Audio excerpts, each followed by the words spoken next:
صدر مملکت اور وزیر اعظم کا کشمیری عوام سے اظہار یکجہتی۔ آصف علی زرداری نے اپنے پیغام میں کہا کہ جنوبی ایشیا میں پائیدار امن مسئلہ کشمیر کے پرامن حل سے جڑا ہوا ہے۔ عالمی برادری مقبوضہ وادی میں بھارتی مظالم کا نوٹس لے۔ بھارت کے غیر قانونی اقدامات کشمیر کی متنازع حیثیت تبدیل نہیں کر سکتے۔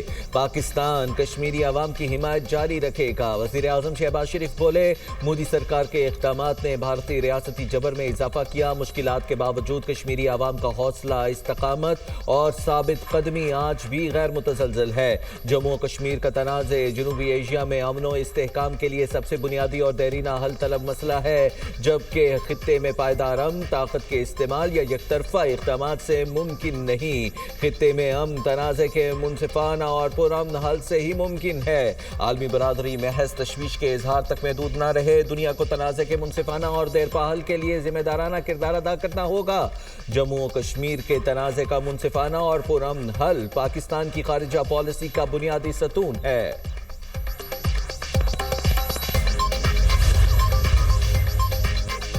یوم استحصال پر مسلح افواج کا کشمیری عوام سے غیر متزلزل یکجہتی کے عزم کا اعادہ۔ Field marshal Syed Asim Munir, naval chief اور ایئر چیف کا مشترکہ پیغام جاری۔ ISPR کے مطابق کشمیریوں کے حق خود ارادیت کی مکمل حمایت جاری رہے گی۔ مقبوضہ کشمیر میں بھارتی قبضے اور انسانی حقوق کی خلاف ورزیوں پر شدید تشویش ہے۔ مسئلہ کشمیر کا حل کشمیری عوام کی امنگوں اور اقوام متحدہ کی قراردادوں کے مطابق ہونا چاہیے۔ اشتعال انگیز بیانات عدم استحکام کو مزید بڑھانے کا سبب بنتے ہیں۔ پاکستان کے عوام اور مسلح افواج کشمیریوں کے شانہ بشانہ کھڑے رہیں گے۔ مسلح افواج کا مقبوضہ کشمیر کے شہداء کو خراج عقیدت۔ بھارت کے یک طرفہ اقدامات عالمی قوانین کی خلاف ورزی قرار، کشمیری عوام کے حقوق کے لیے اپنی آواز بلند کرتے رہیں گے۔ نائب وزیر اعظم اسحاق ڈار کا یوم استحصال کشمیر پر خصوصی پیغام۔ کہا، بھارت نے کشمیر کی متنازع حیثیت تبدیل کرنے کے لیے غیر قانونی اور یک طرفہ اقدامات کیے۔ مقصد کشمیر کی متنازع حیثیت کو تبدیل کرنا تھا۔ بھارت کے غیر قانونی اقدامات کشمیر کی متنازع حیثیت تبدیل نہیں کر سکتے۔ مقبوضہ کشمیر کے عوام مسلسل بھارتی مظالم کا سامنا کر رہے ہیں۔ پاکستان ہر عالمی فورم پر کشمیر کے لیے آواز بلند کرتا رہے گا۔ وزیر اعلیٰ پنجاب مریم نواز کا یوم استحصال کشمیر پر مظلوم کشمیریوں کے ساتھ اظہار یکجہتی۔ آزادی کی جدوجہد میں شہداء کے خاندانوں کو صبر و استقامت کے لیے بھی سلام پیش کیا گیا۔ کہا، 5 اگست 2019 کا دن کشمیریوں کی شناخت پر حملہ تھا، جسے پاکستان کبھی تسلیم نہیں کرے گا۔ وزیر اعلیٰ KP سہیل افریدی نے کہا، یوم استحصال کشمیر ظلم، جبر اور بنیادی حقوق کی پامالی کی یاد دلاتا ہے۔ 5 اگست 2019 کا بھارتی اقدام عالمی قوانین اور انسانی حقوق کے خلاف تھا۔ مقبوضہ کشمیر میں بھارتی ریاستی دہشت گردی کی مذمت کرتے ہیں۔ تمہارے ساتھ تھے اور ساتھ ہم رہیں گے۔ کشمیریوں کی پاکستان کے ساتھ مکمل وابستگی اور یکجہتی کی عکاسی۔ یوم استحصال کشمیر کے موقع پر ISPR نے نیا نغمہ آزادی جاری کر دیا۔ یوم استحصال کشمیر پر گورنر ہاؤس پشاور سے ریلی نکالی گئی۔ قیادت گورنر KP فیصل کریم کنڈی نے کی۔ ریلی میں عوام کی بڑی تعداد میں شرکت۔ شرکاء نے کشمیریوں سے اظہار یکجہتی کے لیے 1 منٹ کی خاموشی بھی اختیار کی۔ گورنر نے ریلی سے خطاب کرتے ہوئے کہا، پاکستانی عوام کشمیریوں کے ساتھ شانہ بشانہ کھڑے ہیں، کشمیر کے لیے بھی جنگ کر سکتے ہیں۔ کراچی پیپلز سیکریٹریٹ سے مزار قائد تک یوم استحصال کشمیر ریلی نکالی گئی۔ صوبائی وزیر سعید غنی، سندھ کابینہ کے اراکین، کمشنر کراچی شریک ہوئے۔ طلباء اور طالبات سمیت مختلف شعبۂ زندگی سے وابستہ شخصیات نے بھی شرکت کی۔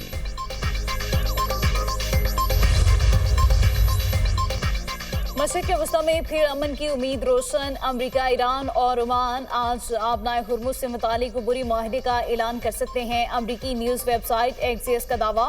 رپورٹ کے مطابق معاہدے تک پہنچنے کے لیے عمان، قطر، پاکستان اور سعودی عرب نے اہم کردار ادا کیا۔ مجوزہ معاہدہ 60 روز کے لیے ہوگا۔ آبنائے ہرمز میں داخلے کے لیے تجارتی جہاز ایران کے سمندری راستے کا استعمال کریں گے۔ آبنائے ہرمز سے نکلنے والے جہاز عمان کے سمندری راستے سے گزریں گے۔ عبوری معاہدے کی مدت کے دوران تجارتی جہازوں سے کسی قسم کا ٹول ٹیکس وصول نہیں کیا جائے گا۔ معاہدے کا مقصد امریکہ اور ایران کے درمیان حالیہ جنگ بندی کو مضبوط بنانا ہے۔ اس سے جوہری پروگرام پر دوبارہ مذاکرات کے لیے سازگار ماحول پیدا ہوگا۔ ایرانی وزیر خارجہ عباس عراقچی نے گزشتہ ہفتے کے آخر میں اس فریم ورک سے اصولی اتفاق کیا تھا۔ ایران کی اعلیٰ قیادت نے منگل کے روز اس کی منظوری کا عمل مکمل کر لیا۔ آبنائے ہرمز بہت جلد کھل جائے گی۔ آبنائے ہرمز نہ کھلی تو ایران کو سخت فوجی کارروائی کا سامنا کرنا پڑے گا۔ اس وقت ایران کے ساتھ بہت اچھے مذاکرات جاری ہیں۔ امریکی صدر ڈونلڈ ٹرمپ کا فاکس نیوز کو انٹرویو، بولے امریکہ ایران پر ایک بڑا فوجی حملہ کرنے والا تھا۔ تہران نے ہم سے مذاکرات کی درخواست کی۔ ایران کے ساتھ معاہدے میں جوہری ہتھیار حاصل نہ کرنے کی ضمانت شامل ہوگی۔ اگر تہران معاہدہ نہیں کرتا تو صورتحال اس کے لیے بہت خراب ہوگی۔ ڈیموکریٹس کی پالیسیاں امریکہ کو تباہ کر دیں گی۔ امریکی وزیر خارجہ مارکو روبیو کہتے ہیں امید ہے ایران کے ساتھ جلد آبنائے ہرمز سے متعلق معاہدہ ہو جائے گا۔ آبنائے ہرمز کو دوبارہ کھولنے کے لیے مذاکرات میں پیش رفت ہوئی ہے۔ امریکی وزیر خزانہ کا کہنا تھا کہ ایران کے ساتھ آج یا کل ڈیل ہونے کا امکان ہے۔ کہا آبنائے ہرمز کھلنے سے توانائی کی قیمتوں میں استحکام آئے گا۔ آبنائے ہرمز کے معاملے پر عمان کے ساتھ مثبت مذاکرات ہوئے۔ ترجمان ایرانی وزارت خارجہ کی تصدیق اسماعیل بقائی کہتے ہیں آبنائے ہرمز پر مذاکرات تکنیکی اور سیاسی طور پر مثبت رہے۔ مذاکرات کا مقصد بحری جہازوں کی محفوظ واپسی کے راستوں کا تعین کرنا ہے۔ حتمی نتائج معاہدوں کو حتمی شکل دینے کے بعد جاری کیے جائیں گے۔ امریکہ کا آبنائے ہرمز کا جنوبی راستہ کھلا ہونے کا دعویٰ۔ امریکی سینٹرل کمانڈ کے مطابق بحری جہازوں کی محفوظ آمد و رفت کا عمل جاری ہے۔ جنوبی بحری راستہ تمام تجارتی جہازوں کی آمد و رفت کے لیے محفوظ ہے۔ گزشتہ 3 ماہ کے دوران امریکی افواج نے 1000 سے زائد بحری جہازوں کو آبنائے ہرمز سے گزارا۔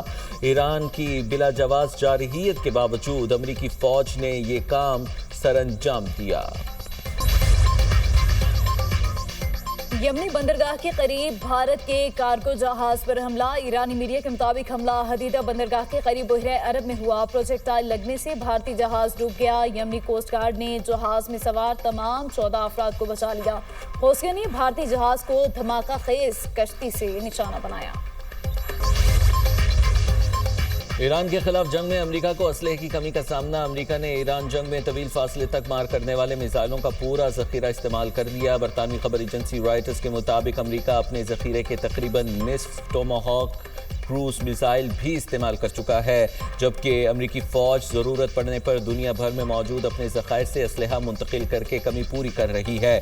وائٹ ہاؤس نے اسلحہ ذخائر میں کمی کی خبروں کو مسترد کر دیا۔ کہا امریکہ کے پاس دنیا کے کسی بھی ملک سے زیادہ اسلحہ موجود ہے۔